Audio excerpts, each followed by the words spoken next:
Good morning, everyone. One of the things I always look forward to when I come here is singing praises to our God together. No one sings like Malagasy people. So it's beautiful. I love it. I enjoy it very much. Let me ask real quickly, how many pastors do we have here today?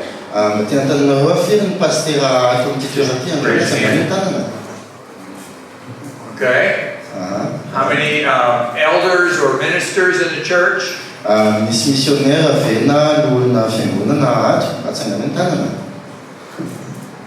Okay. And how many people who simply want to learn how to minister to other people in the church?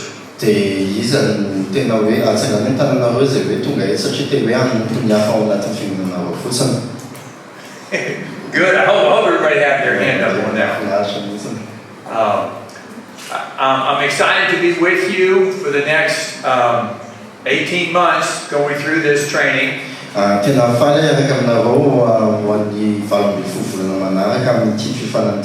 Because I believe it is vital for the strengthening of the church.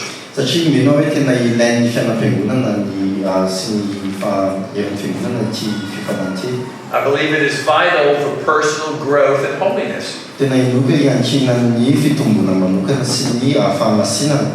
And it's vital in deepening our walk with Christ day by day.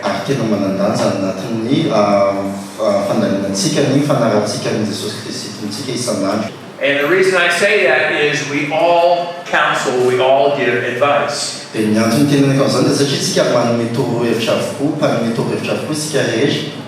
So when you're talking with someone and they're talking about a struggle with their marriage,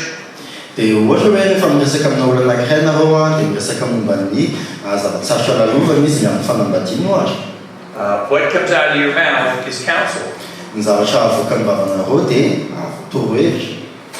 When someone says that I'm struggling with my children because they're being rebellious,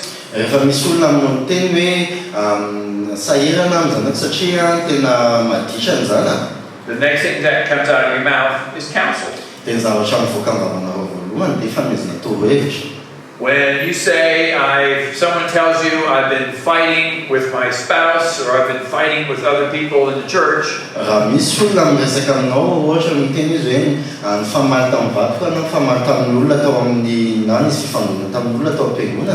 the next thing that comes out of your mouth is counsel. So the question is not, should we counsel or do we counsel?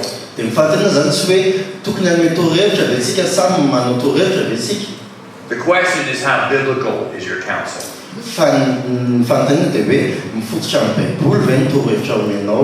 So we want what comes out of our mouth to be from God's Word, to be aligned with God's Word.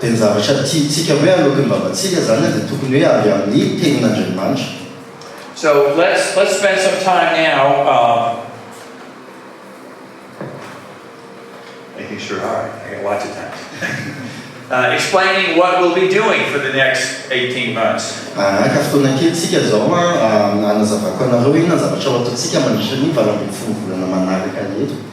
I'm with a group called Overseas Instruction and Counseling.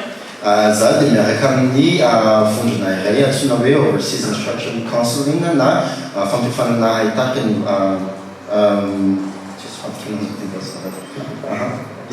OIC. OIC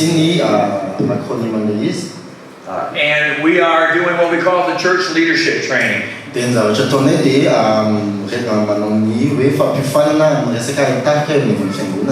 So we'll just spend some time on introduction right now. I truly am very happy and excited to be here.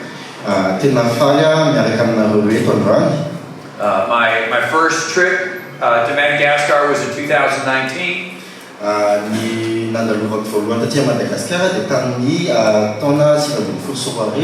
It was a church missions trip. We went down to Tuliar, and we went down out to Batuki, out into the bush area. Nakany Tulia zay nakany Betuka dia nakany le fasha tena hoe maina reny. And it was an amazing trip, and I fell in love with Madagascar. Tena nafinaritra anazy zay nandalovako zay tena lasa tafalatsaka fety ta Madagascar mihitsy tamin'izay.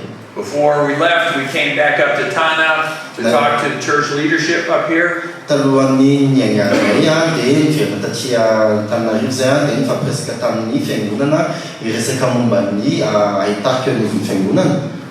And my pastor, myself, and a couple of others asked, how can we help? Dia nitenako sy ny pastera niaraka tamiko sy ireo olona hafa niaraka taminay dia nanontany hoe ahoana ny ahafahanay manampy.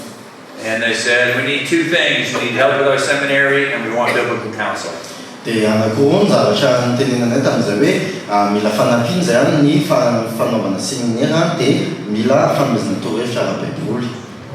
So my church has helped with the development of one of the seminaries up in Tana. Dia nanampy tamin'ny famolavolana sy ny fanokafana seminaire anankiray eto Antananarivo ny fiangonana misy ahy. And I was all set to start coming here to teach in 2020. Dia tamin'ny fanomana ny mpianatra taty tamin'ny taona 2020.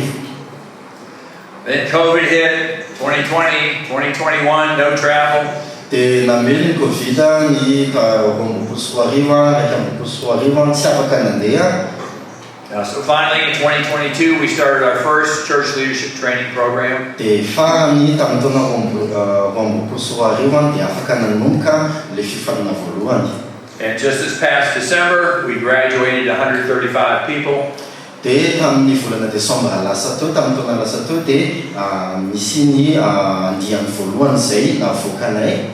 So I'm excited with this turnout as we do this again. Dia faly aho hoe misy an'ity andiany manaraka ity indray zay ho ataontsika iarahantsika. I'm Don Royce, my lovely wife Elizabeth. Don Roy ny anarako miaraka amin'ny vadiko Elizabeth no anarany amin'ny sary. She's keeping things going back at home. She's not come on this trip. Izy no mampiodina ny ao an-tanàna amin'izao fotoana izao fa tsy manaraka ty alavitra ty izy. Just briefly, I was not actually a pastor. I spent 30 years in the U.S. Navy.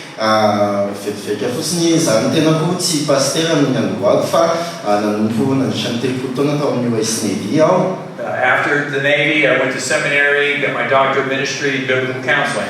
Dia tao aorianany nanompo tao anivon'ny US Navy dia niofana dia nahazo ny master tamin'ny biblical counseling.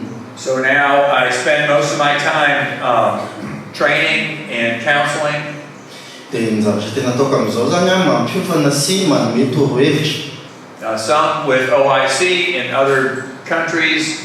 Ny sasany miaraka amin'ny iarako miasa amin'ny OIC ary ny sasany dia any amina toerana hafa. And certainly in my own area as well. Dia mazava ho azy any amin'ny toerana zay toeram-ponenako.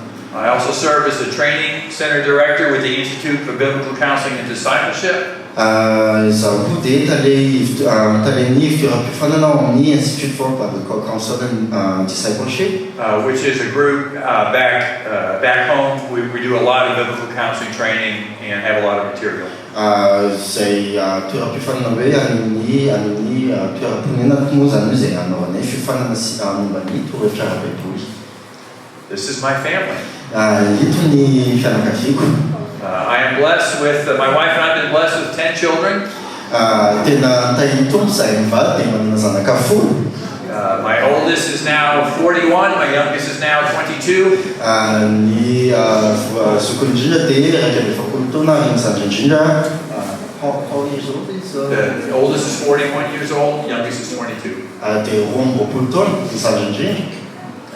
And we are blessed with 19 grandchildren.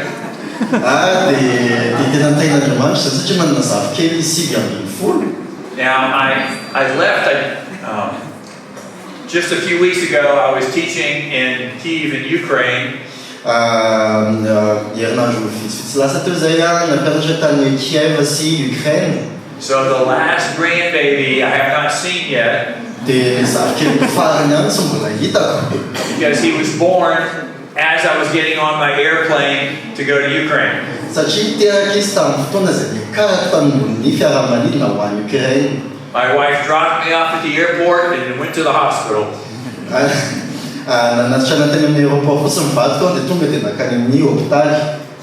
To be with my daughter-in-law.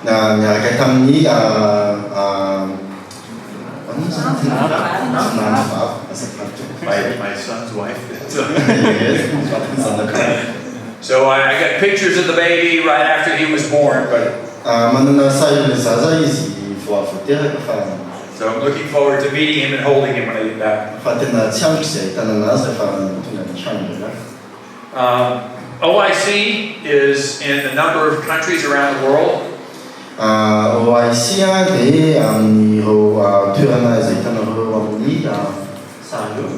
This represents some of the places where we are teaching. I've been with OIC for about 11 years. So I have taught a lot in various countries in Europe.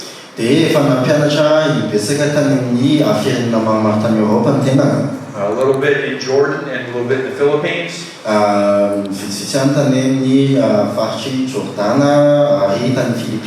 But now this is my main area where I come to Madagascar twice a year.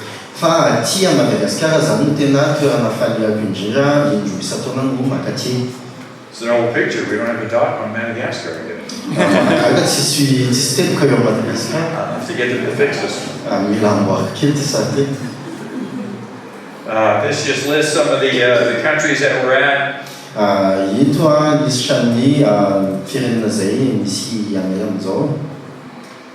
We have about, I think we're up to about 35 families.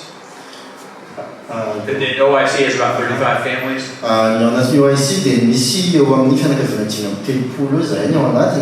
And most of us are not full-time missionaries, but we travel at least twice a year to some country.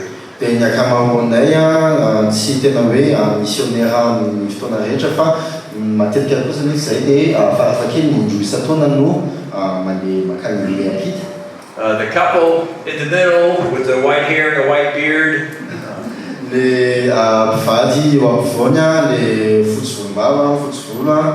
He is Wayne Vanderweer. He's the one who started OIC about. Not sure, 15 or 16 years ago.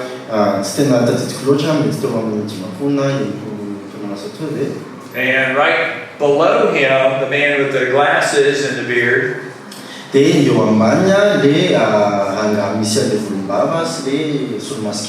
is Andrew Rogers, who's our current executive director.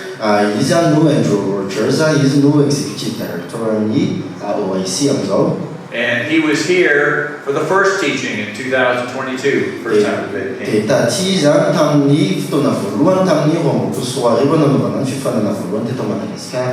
We usually come with two instructors. My other instructor was not able to make it this time.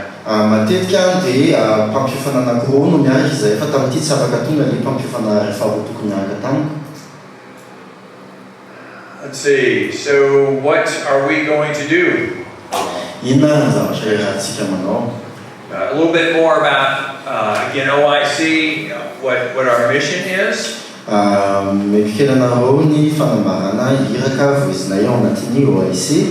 Our mission is training biblical counseling trainers around the world for the glory of God.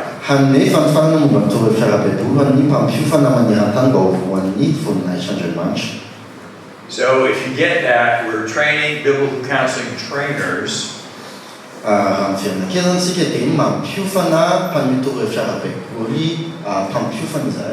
This is you.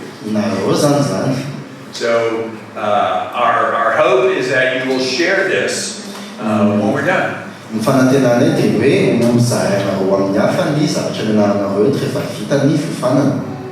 You'll have material, you'll even have access to the slides, you'll be able to train others as well.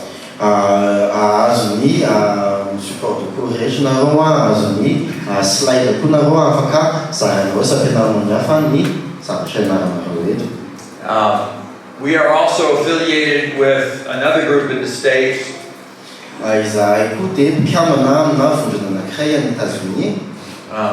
ACBC no anarany. The Association of Certified Biblical Counselors. Io no fondrany mpamitoro fiarabevoly na manana maro-piofanana. It's one organization in the States that certifies biblical counselors, trains and certifies. Io no vondrona mpamoaka ny maro-pahaizana na ny maro-piofanana zany amin'ny mpamitoro fiarabevoly any États-Unis. And this training actually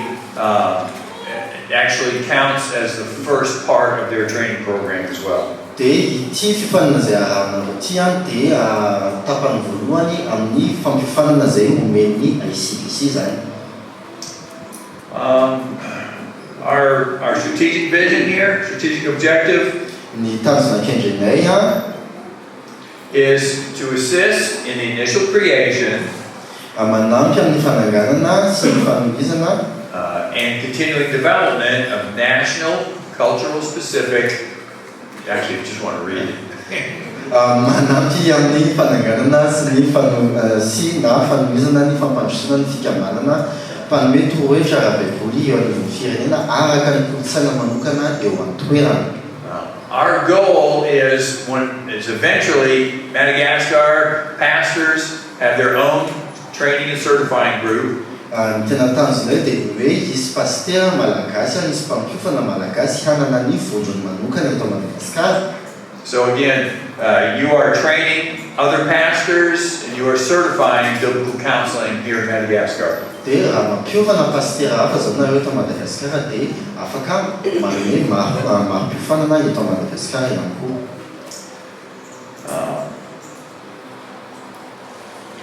Again, as 2 Timothy 2:2, training others who can then train others.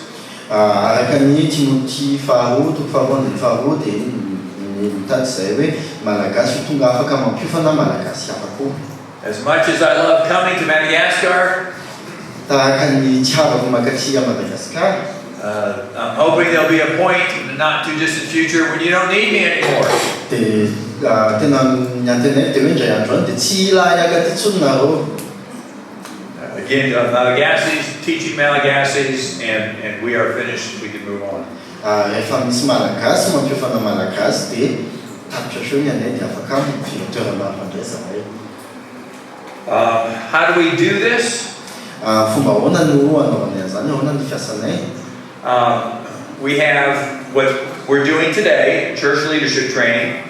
Ny zavatra ataonay dia ny fampiofanana amin'ny lafiny ahitarika. Our targets are pastors and whoever they want to bring. Ny tanjonay dia ny pasteur sy izay olona rehetra tian'izy ireo alefa na entina miaraka amin'izy ireo. Because biblical counseling is best done in the church with pastoral encouragement and oversight. Satria ny fanomezana torohevitra ara-baiboly dia tena tsara ny fanaovana izany raha eo anivona fiangonana izay misy mpitandrina mampirisika sy manohana ny fanaovana izany. And you'll see why that's important as we continue through. Dia hitanareo inona ny mazava-dehibe an'izany zavatra izany arakaraka ny andrositsika tsikekely. Our other delivery system is academic programs. Ny fomba anankiray hafa fiasanay dia ny fampiofanana akademika. Again, I was in Ukraine just about 2 weeks ago. Ny roa herinandro lasa teo zay no natany Ukraine antena.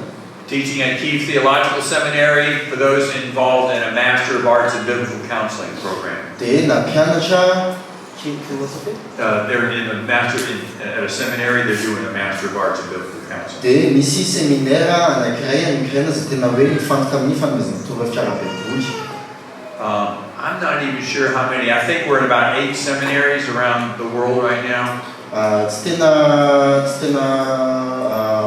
tena sura loatra amin'ny zavatra izay fa angambany misy eo amin'ny seminaire anankivaly angambany miarantany zay zao. So the faculty there that's always there, they teach the theology behind everything. Dia tena mitohy mandavan-taona mihitsy zany le fifanana ao isanandro zareo mianatra. And we bring professors in from the States to teach the biblical counseling part. Dia mitondra mpampiofana avy any États-Unis zay hampianatra ilay lafiny fanomezana torohevitra ara-baiboly.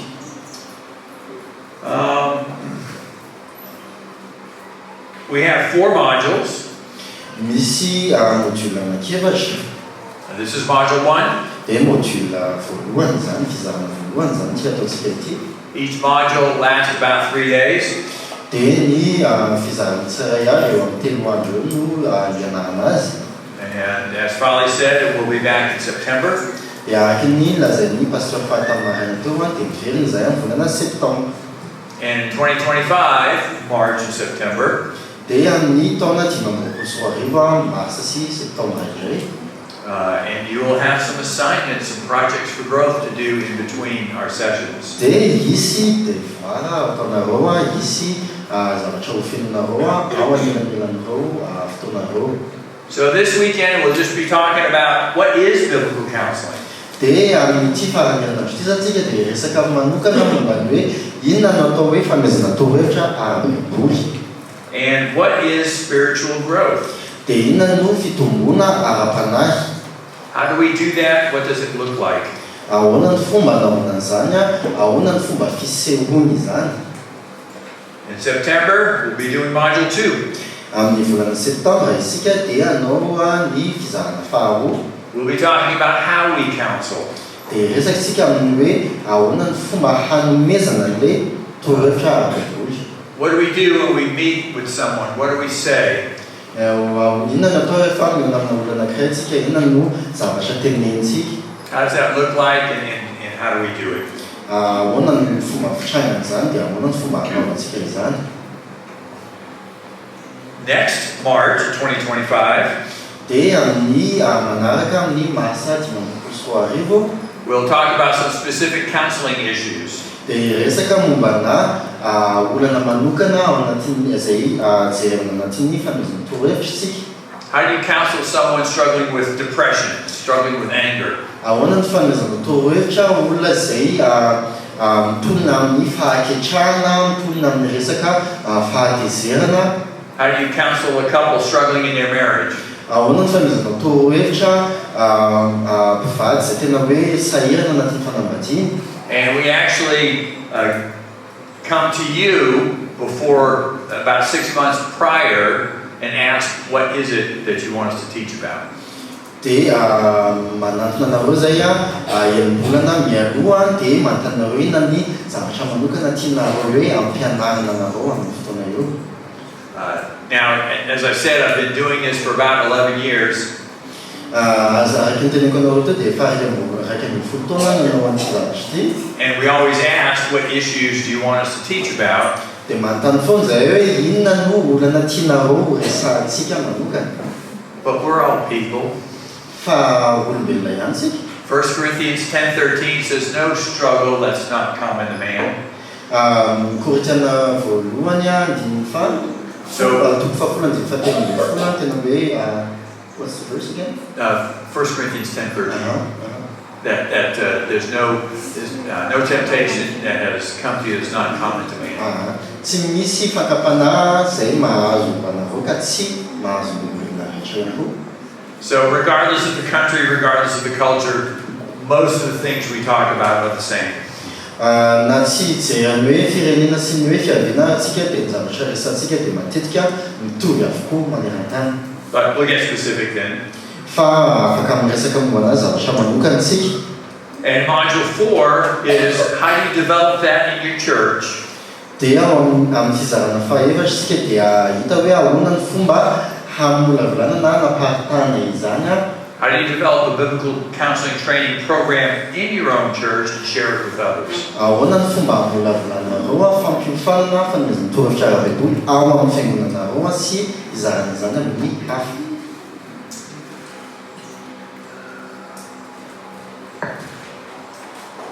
One big thing we want to stress is that this is not a seminar or a conference. Ny zavatra tena tiana tsindriana anankiray dia tsy seminaire ity na conférence fotsiny akory. We want to encourage you. We want to uplift you. Tia hampahery anareo zahay tia hanoana anareo zahay. But we're here to train. Fa ny zavatra atao hoe dia fiofanana. We're here to apply this. Entsika rehetra mba hampiatra ilay zavatra ifanantsika. We're here to learn how to provide biblical soul care to others. Mianatrisika ahoana ny fomba hanomezana torohevitra ara-baiboly fikarakarana fanahin'ny olona.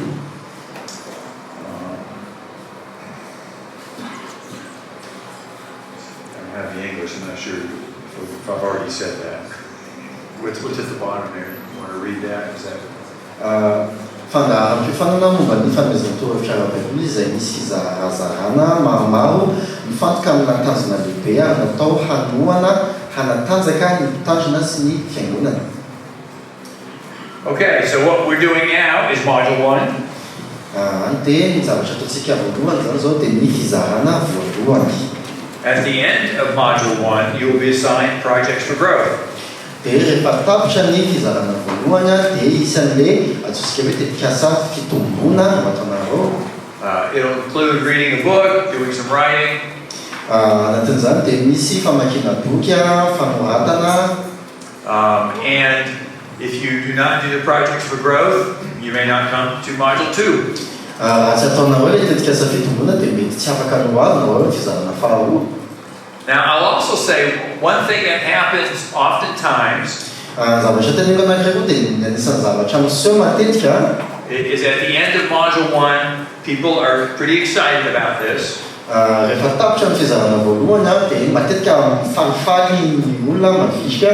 And they'll say, can I bring my pastor? Can I bring some friends next time? And the answer at this point is yes, if you teach them what you learned in Module 1 and they do the project for growth.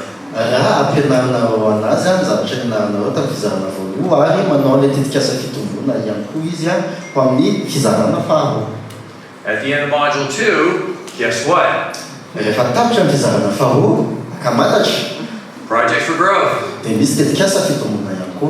More to read, more to write about.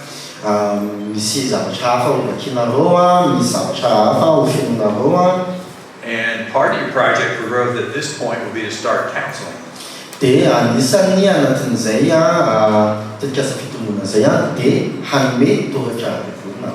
No one new can join in Module 3.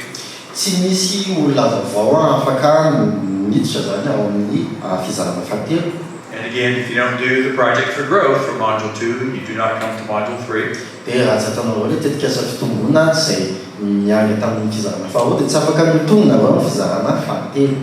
Surprise, surprise, after Module 3, there are projects for growth.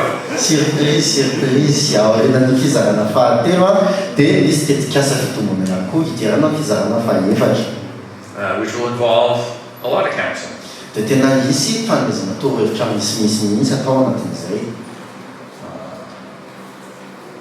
At the end of Module 4, you will get a certificate of completion.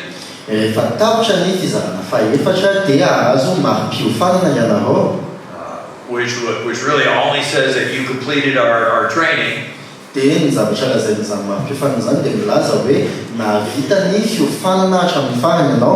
But later, as you develop your own certifying and training organization,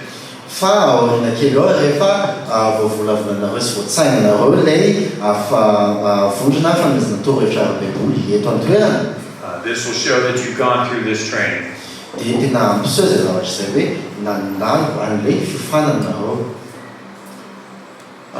During the time that we're here this weekend and every weekend,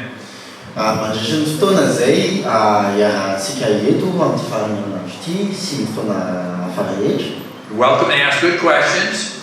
I encourage asking good questions.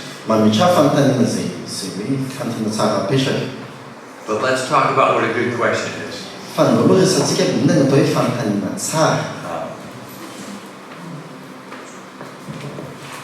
It's a question. It's not a commentary and an example of what you've seen.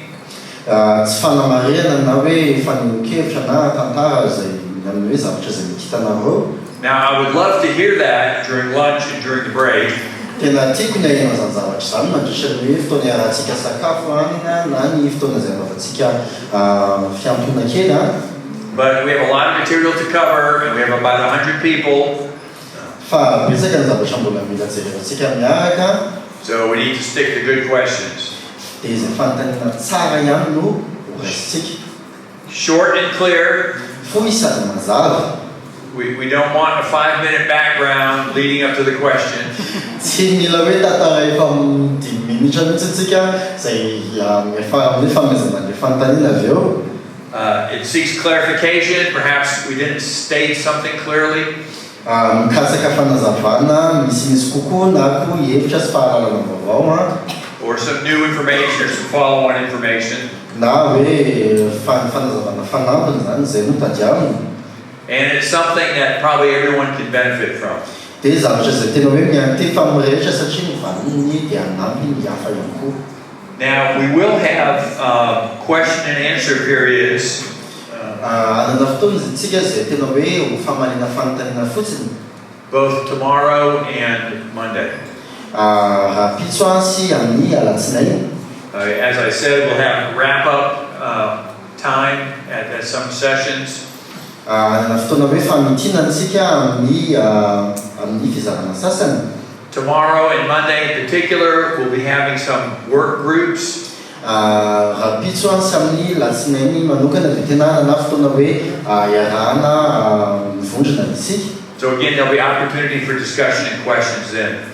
Dia mbola isy fotoana zay tena hoe ahafahantsika fampiresaka sy mametraka fanontaniana anatin'izay. And again, you may have many questions as we start, but as we go through each session, hopefully some of those will be answered. Dia raha manomboka tsika dia mety betsaka ny fanontaniana mipetraka ao an-tsainareo fa mety ho vaovao ihany zany arakaraky ny androsoantsika. If you'd like more information, go to our website. Mila nandinindiny misimisy kokoa nareo momba ny fanomezana torohevitra dia afaka mandeha amin'ny tranokala-ny OIC. It's in a few languages. I know it's not Malagasy. I don't think it's in French either. But sy amina fiteny samihafa le izy fa ohatrany tsy misy amin'ny teny frantsay tsy misy amin'ny teny malagasy ao. But you can take a look at our site. Fa afaka mijery ny tranokala-ny nareo tsy dia ny page Facebook. Our Facebook page as well. Ny page Facebook-nay io overseas instruction in counseling. So what are we going to do in this module? Inavy no atao anatin'ity fizarana ity. We'll talk about some different things. Ho resahantsika zavatra maro samihafa. The biggest thing is what is biblical counseling. We'll define it. Fa ny zavatra tena hoe zava-dehibe dia ny hoe famaritantsika ny fanomezana torohevitra ara-baiboly. As we go through the definition, we'll go through it in detail and explain it. Rehefa mandeha amin'ny jerevantsika eo ny famaritana dia hitantsika eo ny andinindiny maro samihafa. And we'll spend a lot of time talking about how people grow. Dia resaka betsaka tsika momba ny ahoana ny fomba hitombony olona. I still remember my very first biblical counseling class. Mbola tadidiko ilay kilasy voalohany nampiofaniko. It was in 2000. Tamin'ny taona roa arivo. It was at a seminary in Southern California. Tany amina seminaire anankiray tany California Atsimo. And I remember just being amazed as I was hearing how practical the Bible is. Dia tena tadidiko tena talanjona ny amin'ny fomba nahitako hoe dia ny baiboly tena misy fampiarana be tabe ao anatiny. And how it speaks very specifically to the way we become closer to Christ and grow spiritually. Dia tena miresaka manokana ny amin'ny fomba izay ahafahantsika mitombo amin'ny fanafana ny Kristy sy mitombo ara-panahy ihany koa. We'll participate in some small group exercises. Andrianzatsika anatina fampiarana hoe fiarana mivondrona kely zany. I want to think about how we're going to do this, but I'll just explain a little bit. Hitantsika eo amin'ny fomba anaovana anazy fa hoazavako kely anareo ahoana. As we go through the sessions, there'll be times of application and study and discussion. Rehefa mandeha eo ny fandaharantsika dia hisy fotoana ifampiresahana. So again, it will probably break up into about 10 groups, so somehow you form a discussion group. Dia mety hoe izarazara, mety hoe manao vondrona fona anankitelo antsika anaovana fifampiresahana. We'll have to think about how we're going to do that. Dia mbola mieritrereto hoe ahoana fomba ahafahantsika manao an'izany eto. You see, you should have a schedule, you should have your student notes. Tokony anananareo eny aminareo ny fandaharam-potoana, ny noty ho an'ny mpiofana. We should have all the blanks filled in by the end of the time. Dia tokony voafeninareo le tokony fenona rehetra ao anatiny mandra-patapitry ny fotoana. Most of all, fa anatin'izany rehetra zany, we'll be asking God to work in our heart. Dia angataka amin'Andriamanitra isika mba hiasa ao anatintsika rehetra. One of the things about learning biblical counseling that never changes Ny zavatra anankiray izay tsy miova mihitsy rehefa nanatra torohevitra ara-baiboly is how God speaks to my heart when I teach. dia ny fomba izay resahan'Andriamanitra amin'ny fo rehefa mampianatra aho. God speaks to my heart when I counsel. Miresaka amin'ny foko Andriamanitra rehefa manome torohevitra aho. The truths of the gospel and how they apply to daily life Ny famarinan'ny filazana tsara sy ny fomba ampiarana izany amin'ny fiainana andavanandro are always fresh and always prick my heart. dia tena toy ny hoe vaovao foana ary tena mahakasika ny foko. A huge emphasis, a constant emphasis we're going to have throughout the whole training Ny zavatra tena hoe hotsindratsika betsaka ary matetika indrindra mandritra ny fifanana is how all of our issues stem from our heart. dia ny hoe amin'ny fomba ahoana ny iavin'ny olantsika rehetra avy amin'ny fotsika. I remember preparing to teach something on how to counsel with addiction, people addicted to things.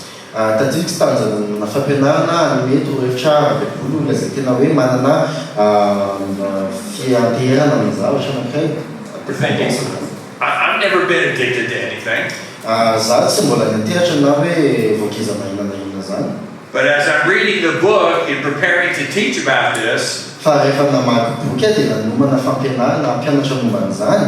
God is still pricking my heart, convicting me of covetousness and different types of sin. Dia tena mikasihan'Andriamanitra foana ny foko dia nandresy lahatra izy nga amin'ny karazana fahotana izay mbola tany foko tany. I remember thinking, this isn't fair. It's supposed to be about other people. Dia rozy izy ihany namaky alezy hoe tena tsy mety koa zamba tokony hoe miresaka momba ny makafy ty zavatra ty fa tsy zany. But God always works in our own heart as we prepare to teach and share and counsel. Fa Andriamanitra tena miasa ao amintsika foana rehefa manomana fampianarana tsika mampianatra ny hafa. Actually, we finished our first session early here. I'm really looking forward to this. Ohatrany vitatsika mialoha ny tapandrobona ty fifananty androany. And since we did finish, I'll spend a couple of minutes just sharing how learning about biblical counseling has impacted my life. Dia rehefa tapitra ty dia afaka resaka aminareo misimisy ahoana ny mahatonga ny fianarako torohevitra ara-baiboly tena nakasika ny fianako manokana. One of the biggest ways that this has impacted me is helping me to think biblically. Ny zavatra tena anisan'ny nanampinjana anahy dia ny tamin'ny hoe ahoana ny ahafahako misaina araka ny baiboly. We're going to talk much about how what we share with others has to originate in Scripture and come from there. Dia resaka betsaka tsika momba ny hoe ahoana ny mahatonga ny zavatra izay resantsika eto miainga avy amin'ny baiboly sy hoe ahoana ny fomba izarana ny hafa.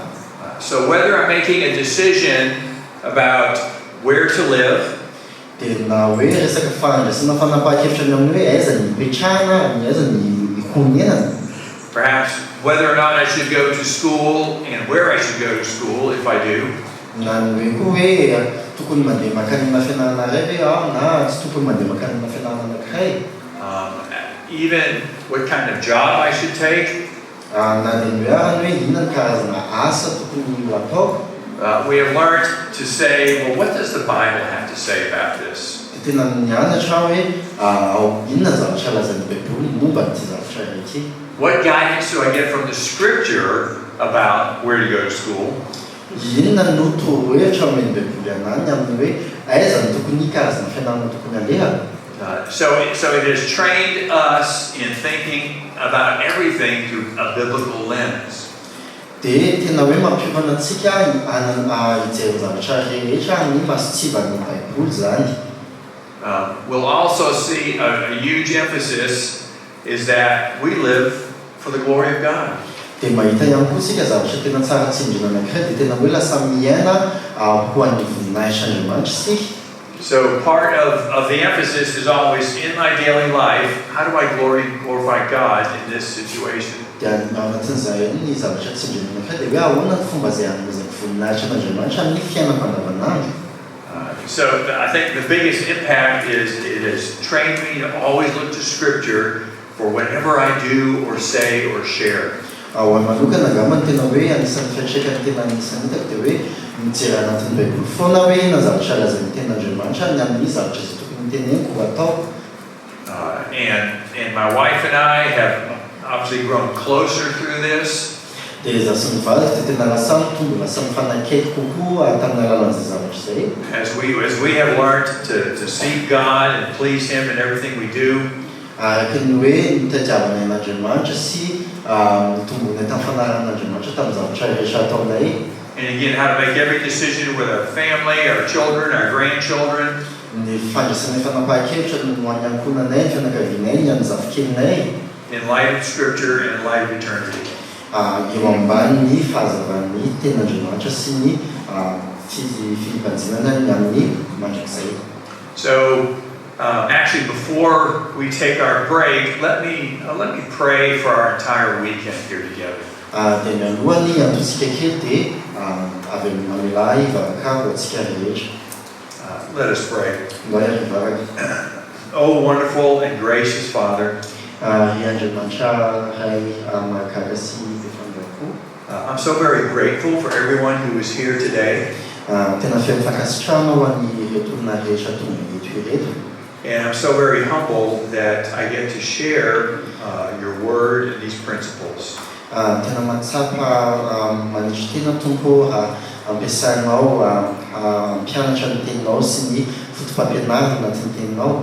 Father, we ask your blessing upon this weekend. I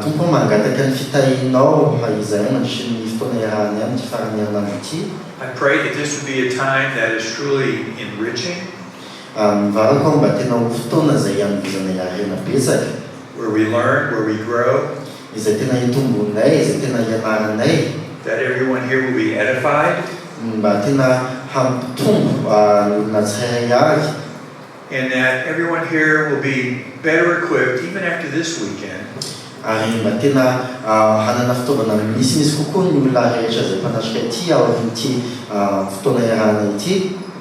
to live in a way in which they grow closer to you,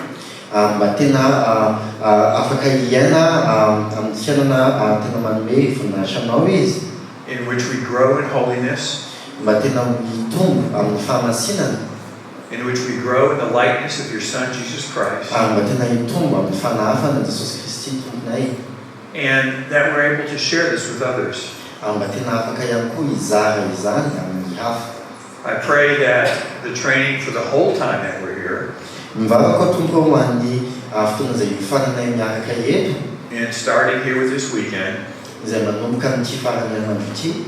would be used for the strengthening of the local church, for the strengthening of each person here and fellow believers, Father,